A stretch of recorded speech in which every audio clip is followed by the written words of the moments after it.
Welcome back to AM Northwest. You know, it's easy to get caught up in the whirlwind of social media and the seemingly perfect lives you see everyone leading, and then feel bad about what's going on in your world.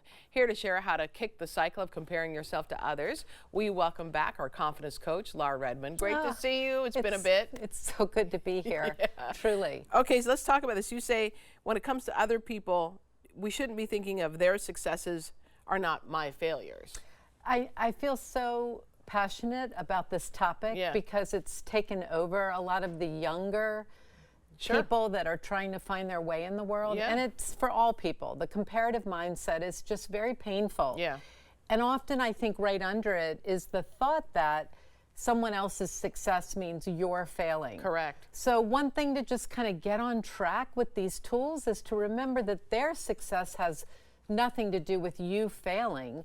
It means that you're focusing too heavily on whatever they're doing, which is impossible not to with the hyper media social worlds that we're being put through all the time, every day. And you really honestly don't know if what they're doing, unless you know them personally, is real. I know. It could be just like a setup of some kind, you know.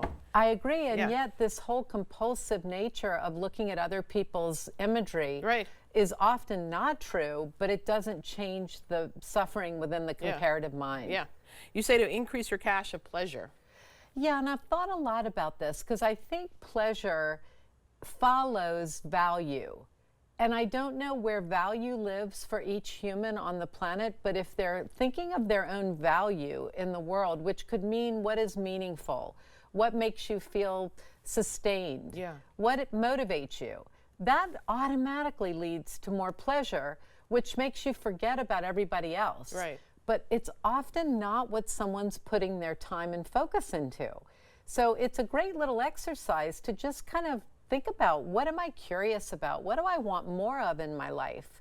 What is something that would make me feel excited to try? It takes away looking at the Joneses or the neighbors or the person on the internet. And then you've got something to really focus on. Like if you love to hike, increase doing that. If you love to dance, do more of that. Or study online or do anything that actually awakens your spirit and makes you feel value, which brings pleasure. You say unfollow or mute as soon as possible. I mean, this is so important and hard to do, but really a good one. If you feel negative about any aspect of yourself while looking at an influencer or a family member or an associate or a stranger, unfollow or mute them immediately, because that's feeding the negativity cycle. Even if you think, oh, I don't really care, you do. It's happening. You're inputting your body feels it. Your hard drive is taking it in. Delete or follow or unfollow or mute, whatever it takes. Focus on getting 1% better every day. I love this one. It's so attainable, and you can actually use it as baby steps lead to big results. And what I mean by this is, take a look at your career, your relationships, your health, and what if every day you just try to do a little bit better in one of those categories, 1% better. It's attainable. You can do that. And you can track it. One of my clients did the coolest thing. She decided Monday, Wednesday, she would work on improving her business life 1%. Tuesday, Thursday, Saturday, her health 1%. And Friday, Sunday, her relationships. So it's really attainable, but it's mostly successful. Little steps lead to a big change inside, where all of a sudden you feel like, oh, I am having a better communication with my family on Sunday. I am making an effort to eat more things that don't have a lot of cane sugar. I do feel like I'm making progress in my business, but it's only 1% a day, and that's a doable thing. It is doable. Okay, society trains us, you say. I think this is so liberating to realize that you're just being brainwashed. Whether it's about your weight, your marital status, you know. How many things you have or don't have. Those cars. That's culturally derived. And you don't have to follow that. You can go with a whole nother mindset.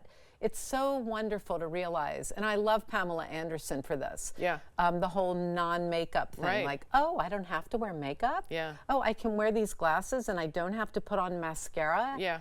Brilliant. Like, find these ways to move past the culturally mind-setting little, like, we're trying to get you to think something that isn't true. Right. And if you think it, you'll think it's true, but you don't have to think it. Right. And this is where we get into comparisons that are not necessary. So Right. just look at that closely. Yeah, I do love the step that Pamela Anderson is taking in doing that. I mean, it really is a big, especially because of who she was, who she is. And it just takes you somewhere else that you didn't even know you Right. could go. Right? If she can do it, oh yeah, I can do it. Exactly. Commit to a new relationship with your body. I think that's a good place to start. I mean, if you feel like you need to break up with your old relationship with your body, it's probably time to do so. And one way to do that is to put yourself in physical environments that are welcoming. Yeah. Whether it's a group class or some kind of little hike meetup, but get out there with people that are going to say, oh, hey, welcome. And all of a sudden you start to redefine your body relationship, which really takes down comparisons heavily. Because that's the number one place people do a lot of comparing is body weight, Yeah. body style, body shape.